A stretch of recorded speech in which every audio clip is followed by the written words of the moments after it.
Hi అండి. ఈరోజు మనం ప్రసిద్ధిగాంచిన పుష్పగిరి టెంపుల్కి వెళ్తున్నామండి. మా చెన్నూరు కడప నుంచి వచ్చేవారైతే చెన్నూరు బ్రిడ్జి దాటిన తర్వాత లెఫ్ట్ సైడ్లో ఉంటుందండి రూట్ ఒకటి, అది టెంపుల్ దగ్గరికి వెళ్తుంది. అది ఇంకో రూట్ ఉందండి, అది ఊరి నది అటు సైడ్ వెళ్తుంది. ఇటు కడప నుంచి వచ్చేవారైతే చెన్నూరు బ్రిడ్జి దాటిన తర్వాత లెఫ్ట్ సైడ్లో రూట్ ఉంటుందండి. చెన్నకేశ్వర ఆలయం దగ్గరికి వెళ్తుంది, టెంపుల్ దగ్గరికి. ఓకే అండి. ఒక ఎగ్జాంపుల్గా అక్కడ చూపించండి. ఒకటి ఎగ్జాంపుల్ మీకు ఎగ్జాంపుల్గా అక్కడ చూడండి, ఒకటి హౌస్ ఉంది, రోడ్లోనే ఎంట్రీ అయ్యేటప్పుడు లెఫ్ట్ సైడ్లో పోయే ముందు ఆ బిల్డింగ్ దగ్గర చూడండి ఎగ్జాంపుల్, అది గుర్తుపెట్టుకోండి. సరే అండి, ఎంట్రీ బోర్డు చూపిస్తాను, చూసేద్దాం పదండి.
హాయ్ అండి, పుష్పగిరి టెంపుల్ దగ్గరికి వచ్చేసాము. చెన్నకేశ్వర ఆలయము అదిగోండి.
పోయి రౌండ్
అల్వాంగి నుంచి రాలేదు. యూట్యూబ్ ఛానల్ ఉంది.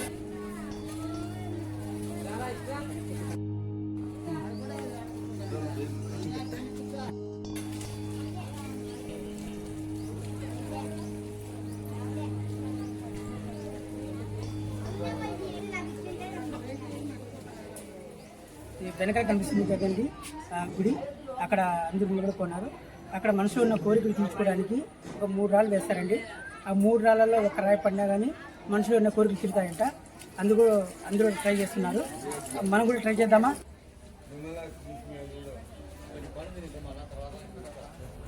ఓం విష్ణవే నమః.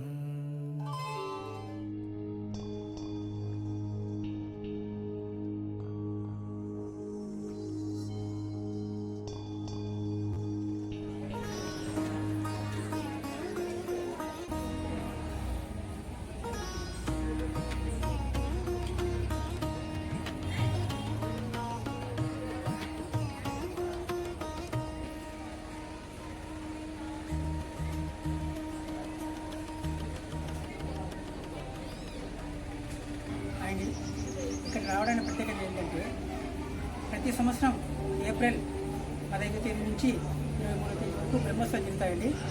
అందుకే మీకు కూడా చూపించాలని ఇక్కడ వచ్చామండి. చూడండి ఎంత హాయిగా ఉంది ఇక్కడ. అందరూ జై శ్రీరామ్. శ్రీ చెన్నకేశ్వర స్వామి గోవింద గోవింద. పుష్పగిరి చెన్నకేశ్వర స్వామి గోవింద.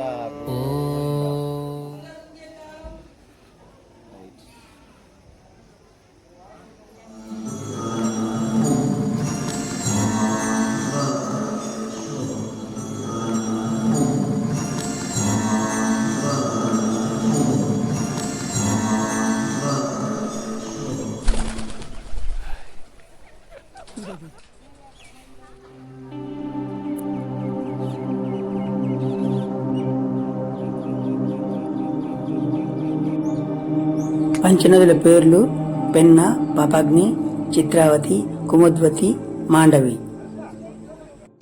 త్రిమూర్తులు పాదాలు మోపిన చోటంటండి ఇది. బ్రహ్మ, విష్ణు, శివుడు.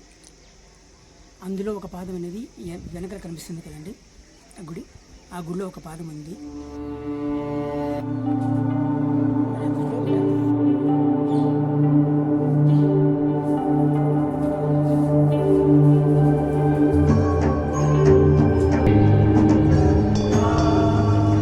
పోలీసు వారికి, ఆలయ కమిటీ వారికి నా హృదయపూర్వక కృతజ్ఞతలు. పోలీసు వారు ప్రజల నదిలో నుంచి అవతల ఒడ్డుకు సురక్షితమైన మార్గాన్ని చూపిస్తూ, అలాగే ఎక్కడెక్కడ సుడిగుండలు ఉన్నాయో అక్కడ తాడులు కట్టి హెచ్చరిక బోర్డులు పెట్టి ప్రజలు ప్రమాదంలో పడకుండా జాగ్రత్తలు తీసుకున్నారు. పుష్పగిరి పేరు మరో పేరు ఉందండి, దక్షిణ కాశీ అంటారు. చనిపోయిన వారి హస్తికలు కాశీకి వెళ్ళి కలుపుతారమంటారు కదా. అక్కడికి వెళ్ళలేని వారు ఈ నదిలోనే, పుష్పగిరి నదిలోనే కలపవచ్చంట, పుణ్యమేనంట. ఎందుకంటే పంచనదులు కలుస్తాయంట ఈ నదిలో. పుష్పగిరి అనే పేరు ఎందుకు వచ్చిందంటే నేను తెలుసుకున్నది, ఆ పుష్పగిరి గ్రామంలో ఒక రైతు ఉండేవాడంట.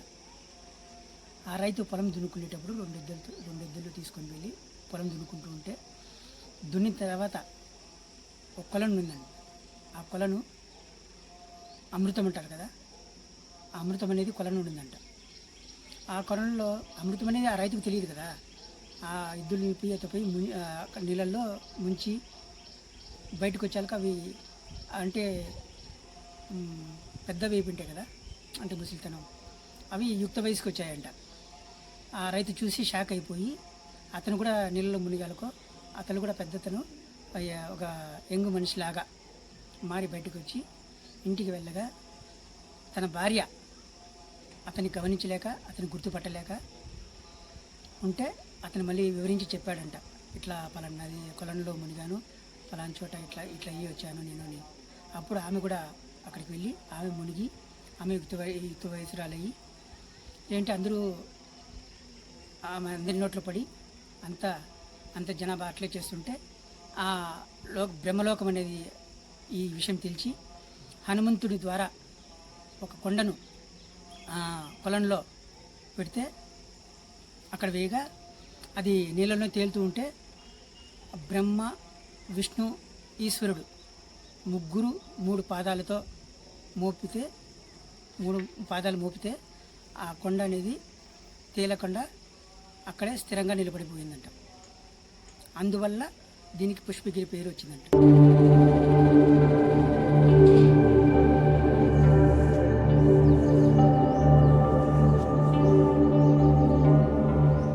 త్రిమూర్తులు పాదమోపిడి చోట అన్నాను కదా, టెంపుల్ దగ్గర ఉన్నది రుద్రపాదము, ఈ టెంపుల్లో ఉన్నది విష్ణుపాదం అంటారు.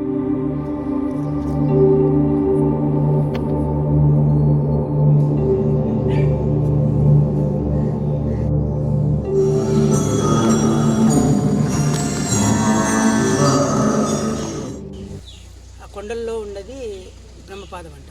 అది బ్రహ్మపాదం అనేది ఇంకా కనుక్కోలేదు, అక్కడే ఉందంట. ఈ చుట్టూరు గిరి ప్రదర్శన 12 కిలోమీటర్లు ఉందంట. చుట్టూరు ఉన్నది గిరి ప్రదర్శన కోసం 12 కిలోమీటర్లు అంట. అది ఇక్కడ ఈ రూటు కలుస్తుందట విష్ణుపాదం దగ్గర, చుట్టూరు కొండ చుట్టూరు. పుష్పగిరి టెంపుల్లో చెన్నకేశ్వర ఆలయంలో ఫస్ట్ అవతారం విష్ణు అవతారం అంట. పక్కన అనుకునే సంతాన మల్లేశ్వర స్వామి అంట ఉన్నది. ఇక్కడితో ఈ పుష్పగిరి ఉత్సవం ముగిసిందండి. మరిన్ని వీడియోస్తో మీ ముందుకు వస్తాను.